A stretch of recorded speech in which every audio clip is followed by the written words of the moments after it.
আসসালামু আলাইকুম রহমতুল্লাহি বারাকাতু।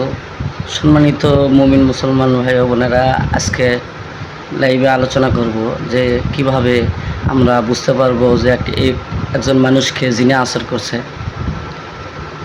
তো যে কোনো মানুষকে যে জিনে আসর করছে কিনা এটা জানার জন্যে প্রথমে গিয়ে রুগীকে সামনে বসাইয়া পশ্চিম দিকে হয়ে বসে সর্বপ্রথম আমাদেরকে যে কাজ করতে হবে তা হলো আল্লাহর ওপর ভরসা রেখে, কোরআনের ওপর বিশ্বাস রেখে প্রথমে বিসমিল্লাহ সহ সূরা ফাতিহা 7 বার পড়তে হবে।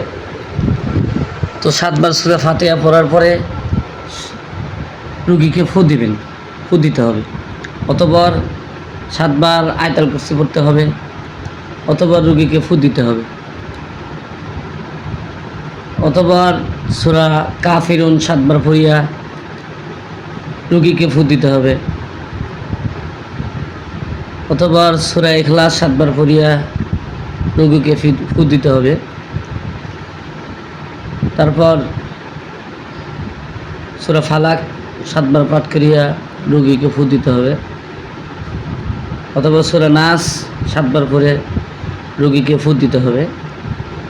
তো আপনি যখন এই আমলটা করবেন, এই আমলটা করার পরে দেখবেন যে সত্যি যদি লোকটাকে জিনে আসর করে থাকে তো লোকটা সঙ্গে সঙ্গে খেপে যাবে, আপনার উপর রাগ দেখাবে। তো যখন খেপে যাবে তখনই আপনি বুঝতে পারবেন যে এই লোকটাকে জিনে আসর করছে। আর যদি রুগী কোনো রাগ না দেখায়, কোনো খেপে না যায়, তাহলে সে যদি আরাম পায়, তাকে যদি জাদু করে থাকে কেউ, তাহলে আপনি ফু দেওয়ার দ্বারা এই নিয়মে ফু দিলেই সে আরাম পাবে, আগের তুলনায় শরীরে একটু শান্তি পাবে। তাকে জিজ্ঞাসা করবেন এখন কি অবস্থা, সে যদি বলে যে একটু ভালো, তাহলে আপনি বুঝতে পারবেন যে তাকে জাদু করা হয়েছে। তখন তার জাদুর তদবির করতে হবে। আর যদি দেখা যায় যে কোনো পরিবর্তন নাই, রুগী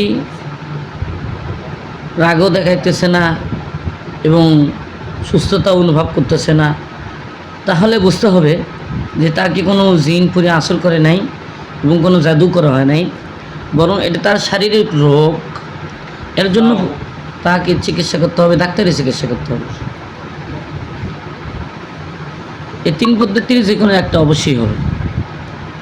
এজন্য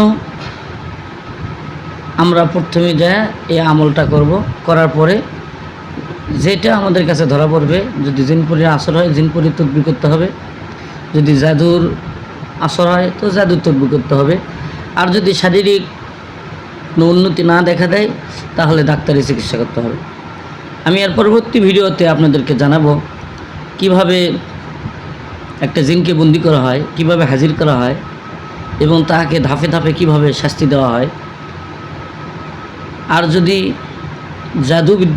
জাদু করে থাকে তাহলে তাকে কিভাবে নষ্ট করা হয়, এগুলো জানাবো ইনশাল্লাহ।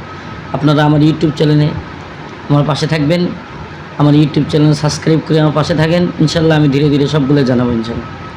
আমার ইউটিউব চ্যানেলের নাম হলো মুফতি নুরুল ইসলাম মিল্কিপুরি, মুফতি নুরুল ইসলাম মিল্কিপুরি, বাংলা দিয়ে লেখা আছে। আপনারা আমার পাশে থাকবেন এই বলিয়া বক্তব্য শেষ করছি। আসসালামু আলাইকুম রহমতুল্লাহি ওয়া বারাকাতুহু।